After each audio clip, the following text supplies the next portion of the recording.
But let's talk Trump now. Let me go to Bill Mitchell. Bill, you've been uniquely, I would say, critical, very negative, often highly abusive about Donald Trump.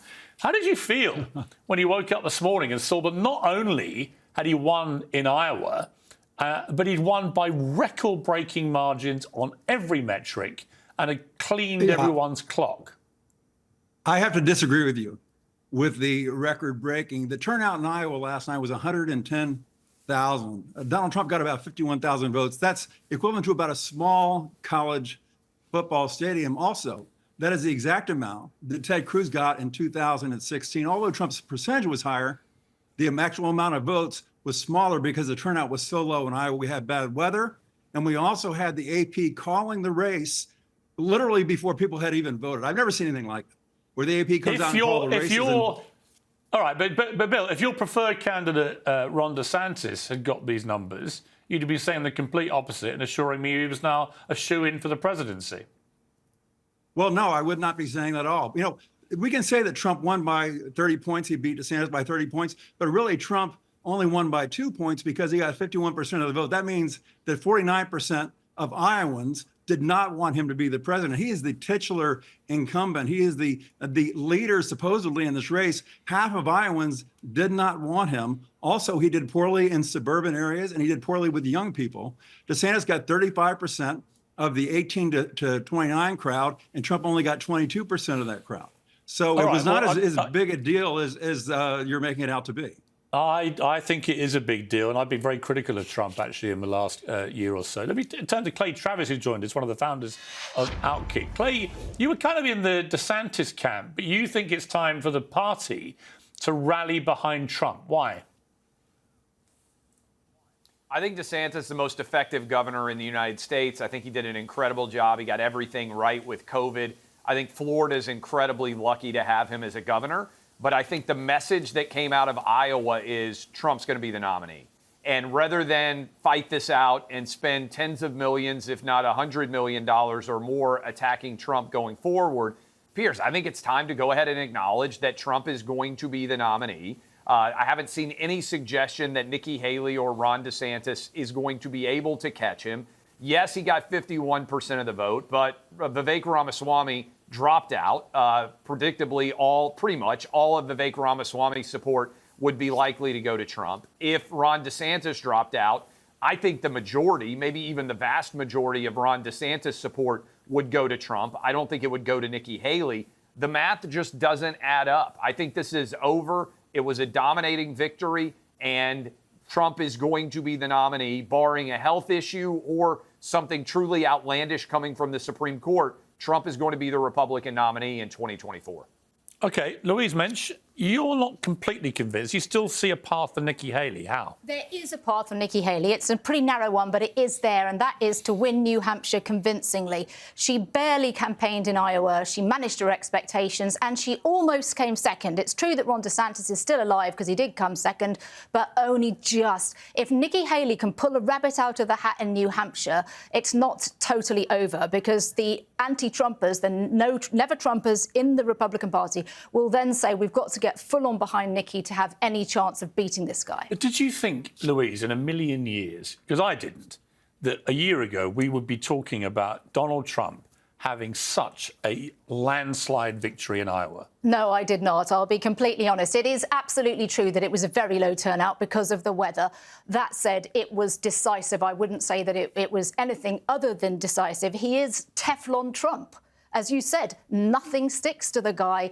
And it's amazing to me as a political observer to see the kind of grip that he has on the Republican Party's imagination, because there are problems with him. The Supreme Court could come down against him. His health is really bad. You talk about Biden. There's nothing between the two of them. But you know what? Last night, 70-odd% of Iowan Republicans, when asked, said that they would still support Trump in this race, even if he's convicted of a crime. I mean, I found that absolutely staggering. They also, the majority of them, have bought into his belief that he was robbed of the first election. Well, I think you've got to, if you want to win the general election as opposed to the nomination, you've got to look at those independents. And some of the numbers that came out were not great for him. A lot of Nikki Haley supporters said that they would not vote for him in a general election. It doesn't take much of your core vote to peel away from you for you to lose. That's what happened to Trump in 2020. And we have no idea what the wider American public will do about all this, because this is purely at the moment a Republican-only vote. Let me go to Silk. Silk, first of all, let me just say to you, I was so sad when I heard about the death of your sister at the start of last year, about a year ago. You were such a wonderful duo. I had the pleasure of interviewing you a few times, and it's sad for me that you're no longer with your sister. And I just want to extend, before we start, just my deepest condolences to you. I know it's late and it's a year later, but just seeing you again and interviewing again, this time on your own, made me feel sad. And I just want to extend my personal thoughts to you.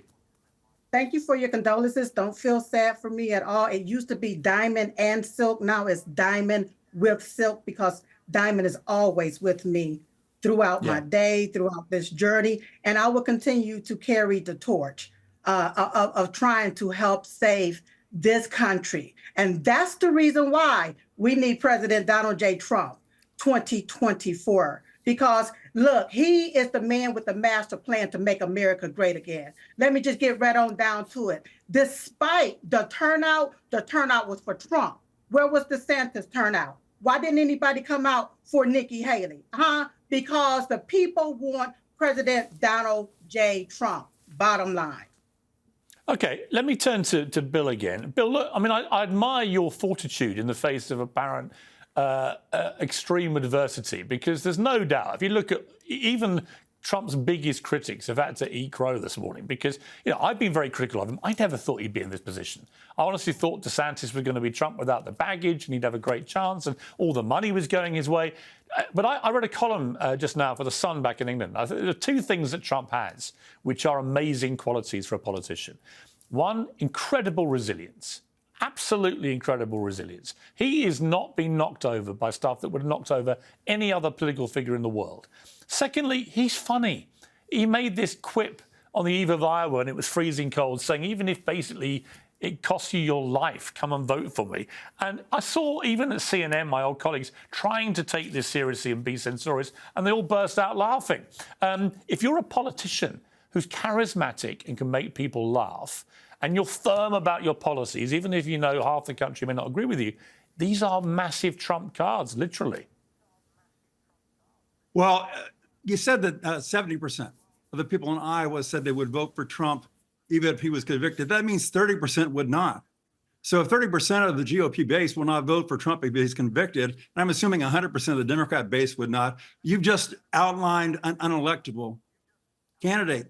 Trump is not going to escape 91 counts for indictments without any conviction. Some of these cases are going to be held in a D.C. court, in a New York court. It's not going to happen. If we nominate Trump, we are going to be putting a Democrat in the White House, and we're also going to split the vote and lose the House and the Senate. And then we're going to get the Supreme Court in the Democrats' hands. We're going to get the filibuster gone. It's going to be a disaster. So we cannot nominate Donald Trump. It will be a disaster for America if we do that.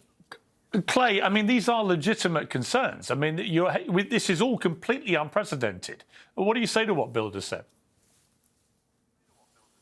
All of Donald Trump's entire political career is completely unprecedented. What I would say is, remember who Donald Trump or any other Republican is running against. I think that Trump, I think that Ron DeSantis, I think Nikki Haley, I think Vivek Ramaswamy, I think every one of the top 4 Republican candidates in Iowa would beat Joe Biden head-to-head, because Joe Biden is the weakest incumbent president maybe in American political history. I still question whether he's even going to be capable of being the nominee come November, 10 months from now. I think they're going to replace him. I think I said on your show that I still think Michelle Obama is coming in as the relief pitcher that's going to replace Joe Biden at the Democrat convention.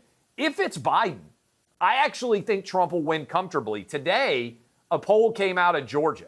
Georgia was a state that Joe Biden won in 2020 by a narrow margin.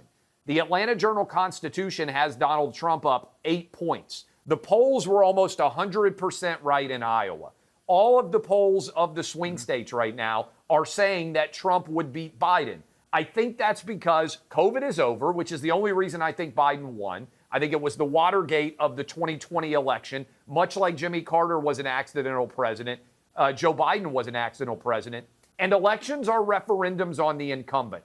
And Joe Biden has done a disastrously bad job. I think that Donald Trump, if the election were right now, would win comfortably over 300 electoral votes. I think the same thing for Nikki Haley, for Ron DeSantis, and for Vivek Ramaswamy. I think 75% of American public says Biden doesn't have the mental or physical fitness to be president. That is the number one story in this campaign right now. Yeah, I think it'll be the number one story if Biden's on the ballot in November. When 2/3 of Democrats think he's too old to run and he's their guy, there's a problem, Houston. Thank you to my panel. It's going to be a riveting year. But one thing's for sure, Donald Trump woke up today with a massive smile on his face, and with good reason.